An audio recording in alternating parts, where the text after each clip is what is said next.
Peut-on qualifier d'inhumains certains actes humains? Thèse, les hommes peuvent commettre des actes inhumains. Antithèse, même dans leurs pires actions, les hommes restent humains. Thèse, il y a certaines valeurs culturelles et morales qui définissent l'humanité. Les actes qui ne les respectent pas peuvent être qualifiés d'inhumains. Comme est inhumaine toute attitude qui tend à nier autrui. Premier argument, l'être humain ne peut pas rester indifférent à autrui.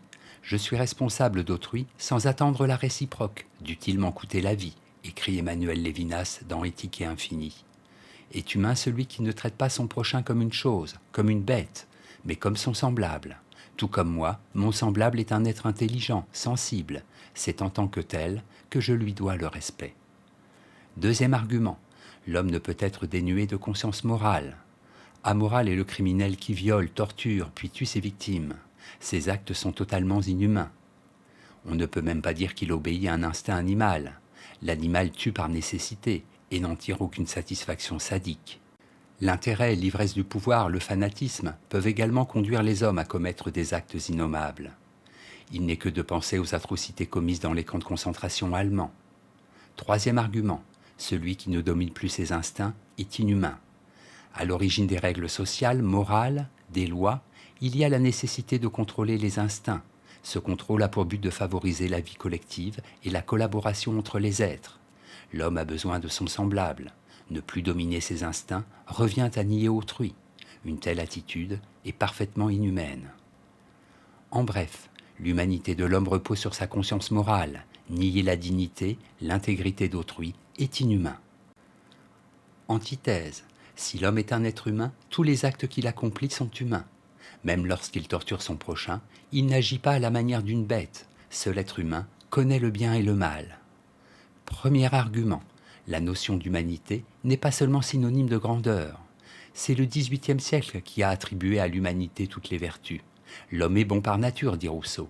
Il ne peut que progresser, dit Condorcet, dans son esquisse d'un tableau historique des progrès de l'esprit humain. Sade, toutefois, s'opposant aux idées de son temps, rappelle que l'être humain est un être fasciné par le vice, le crime, les excès de la passion. Deuxième argument, seuls les hommes connaissent la violence.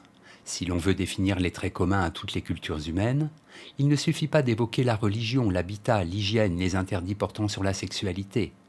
La guerre, les sacrifices humains, les tortures sont également des constantes culturelles.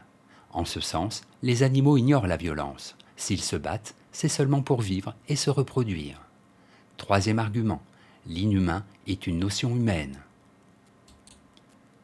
La nature n'est ni bonne ni mauvaise, elle est ce qu'elle est.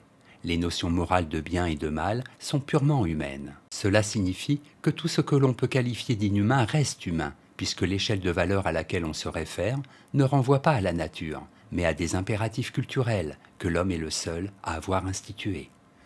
En bref, l'homme est entièrement responsable de ses actes, bons ou mauvais.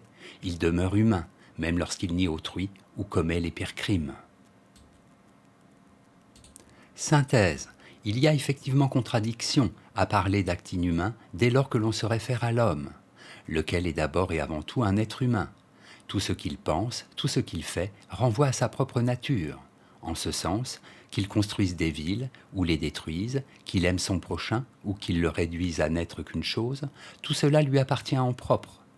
C'est bien par rapport à une certaine idée que l'homme se fait de sa propre humanité qu'il peut qualifier d'inhumains certains actes. Ils le sont effectivement si l'on considère que toute morale est respect de l'autre, que tout acte qui nie totalement autrui est fondamentalement immoral. Ils ne le sont pas dès l'instant où l'on admet que seul l'homme est capable d'accomplir le pire comme le meilleur.